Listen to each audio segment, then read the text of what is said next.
Assalamualaikum warahmatullahi wabarakatuh. Perkenalkan, nama saya Muhammad Fazli, NPM 1940 10 10 50 dari Fakultas Perikanan dan Ilmu Kelautan dari jurusan Aquaculture. Oke, di sini saya akan menjelaskan materi mengenai penyebab kegagalan sistem manajemen dalam bisnis dan perusahaan. Kita tahu bahwa untuk mengelola suatu perusahaan, untuk mengelola sebuah bisnis, maka kita perlu sistem manajemen. Tetapi setelah kita menerapkan sistem manajemen, ternyata sebagian besar sistem manajemen yang diterapkan cenderung gagal dan hasilnya tidak maksimal. Nah, maka sebab-sebab apakah yang membuat sistem manajemen yang telah kita bangun itu gagal atau keberhasilannya tidak maksimal? Ada beberapa faktor penyebab kegagalan dalam sistem manajemen yang kita lakukan. Yang pertama, itu ketidakmampuan kita dalam manajemen. Dalam bisnis kecil, kurangnya pengalaman manajemen atau lemahnya kemampuan pengambilan keputusan itu merupakan masalah utama dari kegagalan suatu usaha. Pemilik usaha kurang memiliki kemampuan kepemimpinan dan pengetahuan yang diperlukan agar bisnis bisa tetap berjalan. Terus yang kedua, kurang pengalaman. Manajer bisnis kecil perlu memiliki pengalaman dalam bidang usaha yang dimasukinya. Idealnya calon wirausahawan harus memiliki keterampilan teknis yang memadai, yaitu kemampuan mengkoordinasi berbagai kegiatan bisnis, serta keterampilan untuk mengelola orang-orang dalam organisasi serta memotivasi mereka untuk meningkatkan kinerja mereka. Terus yang ketiga, itu lemahnya kendali keuangan.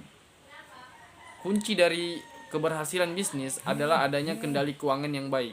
Sementara itu, perusahaan kecil seringkali melakukan dua kesalahan keuangan, yakni kekurangan modal dan kelemahan dalam kebijakan kredit terhadap pelanggan.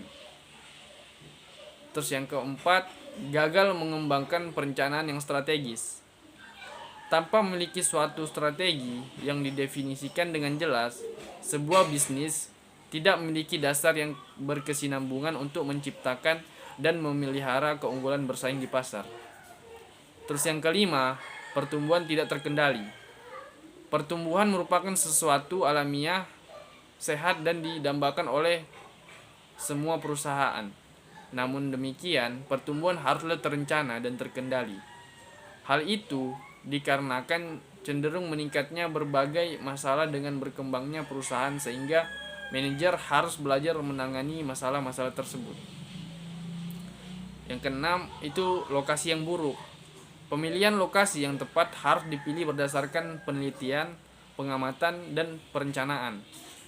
Selain itu, perlu juga dipertimbangkan besarnya biaya sewa yang harus dibayar. Beberapa pemilik bisnis seringkali memilih lokasi hanya dikarenakan adanya tempat yang kosong. Terus yang terakhir atau yang ketujuh, itu pengendalian persediaan yang kurang baik. Pada umumnya, investasi terbesar yang harus dilakukan oleh manajer bisnis kecil adalah salah satu tanggung jawab material yang penting.